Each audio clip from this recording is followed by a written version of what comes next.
You have a really deep mind, man. Like you're a deep thinker Mm. and you're an intense guy. As a fan, I'd like to know if you ever considered becoming a manager, because I would love to see your mind in charge of my club Mm. at some point, maybe.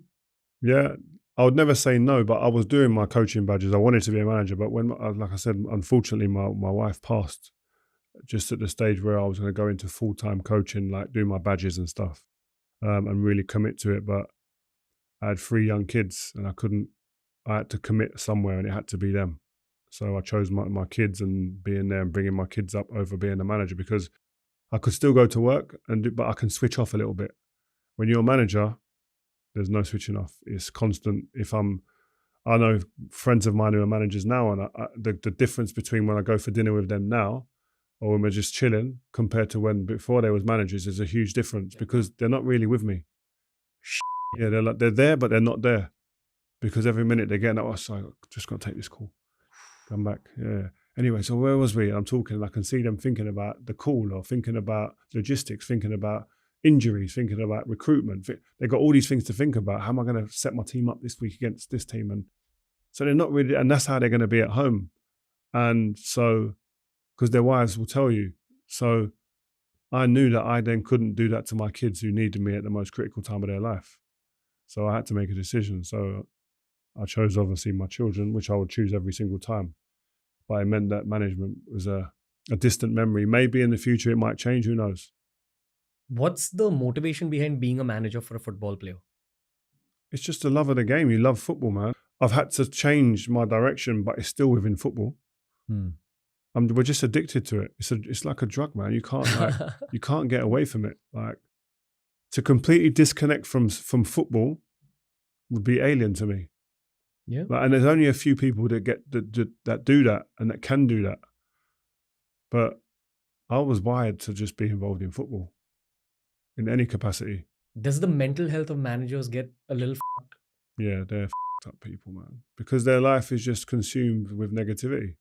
like being criticized all the time? Yeah, look how great Pep has been in recent times, but he still gets negative energy and negative criticism at times. Loses a few games. Oh, he's finished. He's finished. Like what he's done before that and what he's achieved and the records he's broken, the trophies he's won. You're going to start doubting him after 4 games? Do you know what I mean? Like it's crazy, really. No other business that would happen. Doesn't happen in the business world.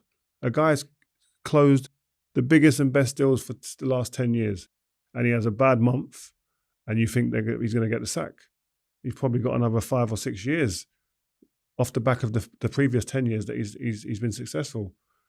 But it's different in football and different in sport. But that's the life. That's the game we chose. So it's life. You have to accept that. And I'm sure Pep and all these guys accept that. But management's difficult, man, because like the life cycle of a manager now is around, I think the average is around 6 to 7 or 8 months. It's not long in a job. So it's difficult. You've got to get in and start well and continue and be consistent. The demands are high. Too much scrutiny, too many conflicts that you're resolving. That's what I think a manager's world is. Yeah, it is. But it's life. Right. You sign up to it. It's like when we played football, we get criticised. But it's part of it, man. It's part of the journey. There's like I said, there's the adversity, the trials and tribulations, just life. It's normal. So, but it's good. It's working these things out. It's like the podcast. We had a podcast. I don't know. It started as a magazine before, but it's got to change, and you've got to be willing to change. And then you change it, and then it becomes a YouTube channel. But then obviously now it's a podcast. You've got to be willing to update and change, and be willing to go through some noise and negativity at times, and it comes with it.